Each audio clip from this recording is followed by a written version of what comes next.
Brothers, I talked about the Steam GabeCube, as people are calling it.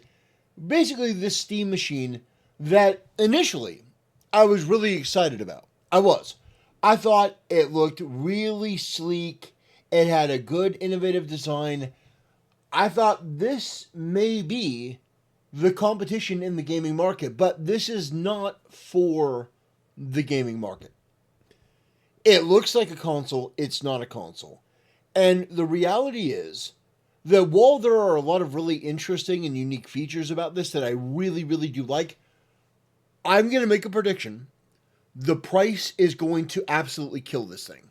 Now, that doesn't mean that there aren't going to be people that buy this as a PC or say, well, if it's only like $1,200, I'll buy it. But here's the problem.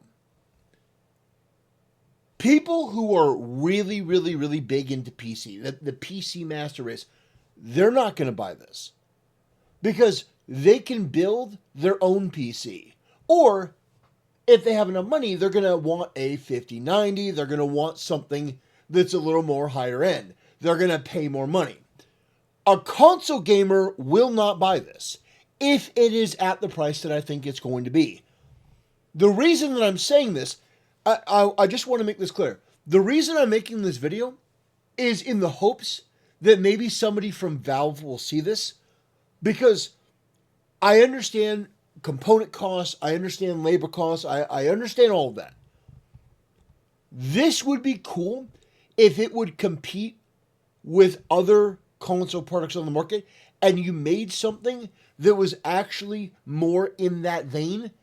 And it would be great because it may motivate these gaming companies to actually do better with their PC stuff and to give a better offering for the consumer. But unfortunately, I think this is going to price it out of the market. If this is above $500, you have failed. And it will guaranteed be above $500. I think this will be over $1,000. You look at the components, you look what's involved. Now, I want to make this clear. I want to be wrong. Some people will say, they came out with the price and it's $499. Nothing would make me happier. I would be so incredibly pleased. I don't want this to do bad. I want it to do well. But the problem is, what is this for? Who is this for? You have to really think about it. Because no one is really going to buy en masse a novelty gaming PC. It's sort of like, for me, this is a novelty product. Unless you get that price point below $500. If you can get this below $500, whatever you have to do, if you get this below $500, you will change the gaming landscape. But I don't think they will. And the reason that I say that, you want to know, why is this guy speaking with such confidence? How does he know what the price is? Because I watched the Linus Tech Tip video, and he himself said, in terms of affordability, that this is going to be competitively priced, not with consoles, but with PCs. Which means this could actually be more than I'm suggesting. I'm putting it at a $1,000 to $1,400 price range. I understand that's a bit broad, but the fact is that with the hardware here and with the cost of the Steam Deck, they're saying that it's 6 times the Steam Deck in terms of power. I'm thinking it's going to be $1,000 to $1,400. And if it is, there are going to be people that buy this as a novelty. There are going to be people that, this thing's going to sell out. But it's not going to catch on. It's not going to be the next big thing. It'll be the next big fad. And I think that, unfortunately, this may be its fate. And I want to make it abundantly clear again, because I know that other people will inevitably say, well, this guy just wants it to fail. No, no, I want it to succeed. I want this to do well. But I understand the console market and I understand the PC market. I understand that with the console market, people are not going to fork over $1,000 for a console. In fact, people are furious at PlayStation for the PS5 Pro being $750. $750. So, no, this is not normal. The normal price, ironically, and I know this is going to piss some gamers off, do you know which console is the best value for money right now? The best, and it's not even close, Nintendo.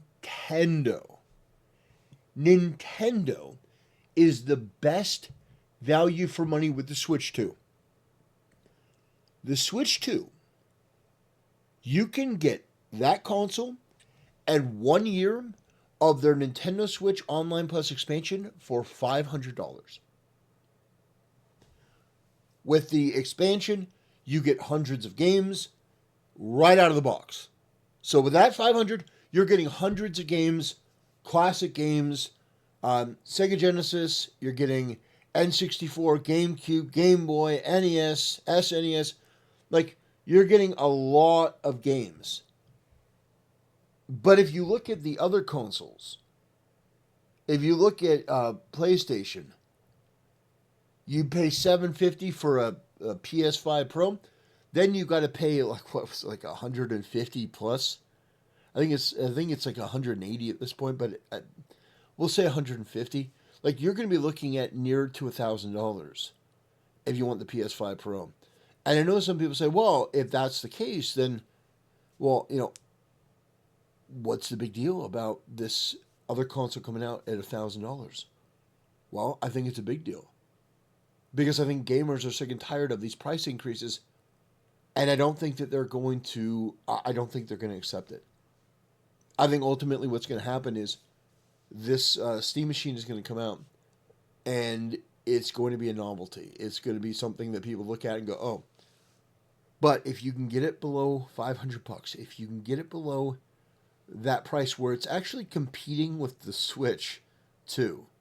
Like you have this box that's less than $500, like $599. If you get it down to that price point, I mean, this thing will be amazing. But it's the price that will make or break it. I'm telling you, it's not even the specs. I mean, he's going over the specs here. Spawnwave is. He's going over the specs.